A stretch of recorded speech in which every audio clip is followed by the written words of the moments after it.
Special. நாம் பார்க்க போகிற சமையல் கத்திரிக்காய் கடைஞ்சல் குழம்பு. 100 துவரம் பருப்புங்க. 100 துவரம் பருப்பு ஊற வச்சுருக்கேன். 100 துவரம் பருப்பு இதில் குக்கரில் போட்டுக்கலாம்.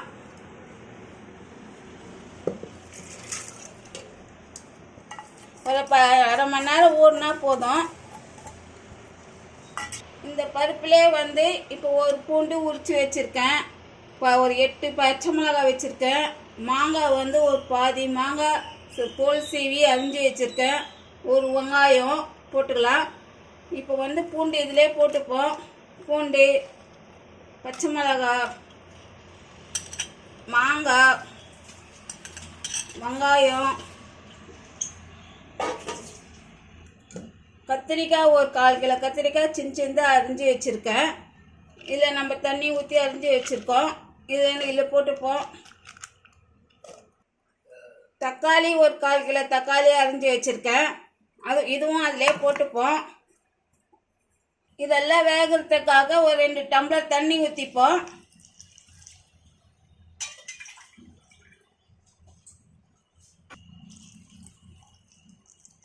ரெண்டு டம்ளர் தண்ணி ஊற்றி குக்கர் மூடி போடுவோம். இந்த ஸ்டவ் மேலே வச்சு இந்த குக்கர் மூடி போட்டு ஒரு 4 விசில் விட்டுடலாம். 4 விசில் வந்த உடனே வெந்துடும். அதெல்லாம் நம்ம விசில் எடுத்துட்டு மூடி எடுத்துடுவோம். மூடி எடுத்துட்டு இந்த பாருங்கள், எல்லாம் நல்லா வெந்துட்டு இருக்குது. கத்திரிக்காய், பருப்பு, தக்காளி, பச்சை மிளகாய் எல்லாம் நல்லா வெந்துட்டு இருக்குது. இதுலேயே வந்து நம்ம வந்து ஒரு சின்னதாக ஒரு புளி போட்டுக்கலாம் கொஞ்சமாக. ஏற்கனவே நம்ம தக்காளி, மாங்காய் எல்லாம் போட்டிருக்கோம். அதனால் கொஞ்சமாக போட்டுக்கலாம். இதிலே இந்த சூட்லேயே இதில் போட்டு இப்படி கலரிக்கலாம். கலந்துட்டு இப்போ நம்ம வந்து இதை வந்து கல் சட்டி இருந்தாக்க கல் சட்டிலையும் கடைஞ்சிக்கலாம். இல்லை இதிலே கூட கீழே உட்காந்து இப்படி கடைஞ்சிக்கலாம். நம்ம நல்லா நைஸாக கரைஞ்சிக்கலாம். பாருங்கள், நல்லா கடைஞ்சிட்டு நல்லா நைஸாக இருக்குது பாருங்கள். இந்த அளவுக்கு கடைஞ்சால் போதும்.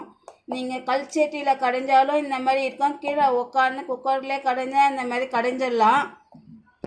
நீங்கள் கொஞ்சம் தண்ணி ஊற்றி இதை அழைச்சிக்கோங்க. ரொம்ப தண்ணியெல்லாம் ஊற்ற வேண்டாம். இந்த அளவுக்கு போதும். கடாயில் 2 கரண்டி எண்ணெய் ஊற்றிக்கோங்க.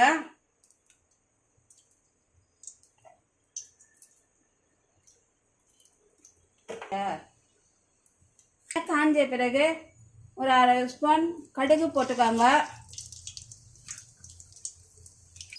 ஒரு 1/2 ஸ்பூன் சீரகம் போட்டுக்கோங்க.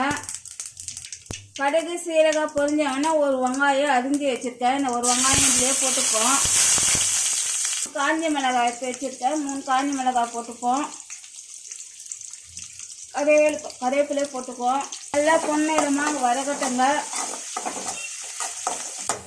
இங்கே பாருங்கள், இந்த அளவுக்கு நல்லா பொரிஞ்சிச்சு. வெங்காயம் எல்லாம் வதங்கிடுச்சு.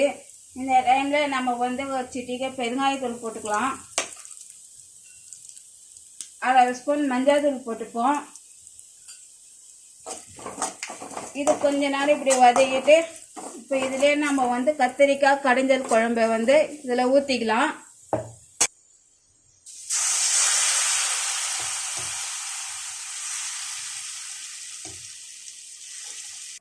இது எல்லாத்தையும் சேர்த்து மிக்ஸ் பண்ணிக்கலாம். இதில் வந்து உப்பு போட்டுப்போம். நம்ம தேவையான அளவுக்கு உப்பு 1 ஸ்பூன் போட்டிருக்கேன் நான் உப்பு.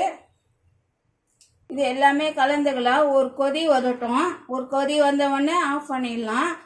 ஆனால் இது வந்து இந்த கத்திரிக்காய் கடைஞ்சல் குழம்புக்கு வந்து இட்லி, தோசை, சாதம், களி எல்லாமே சாப்பிட்லாம். ரொம்ப டேஸ்ட்டாக இருக்கும் இது. இங்கே பாருங்கள், ஒரு கொதி வந்துருச்சு.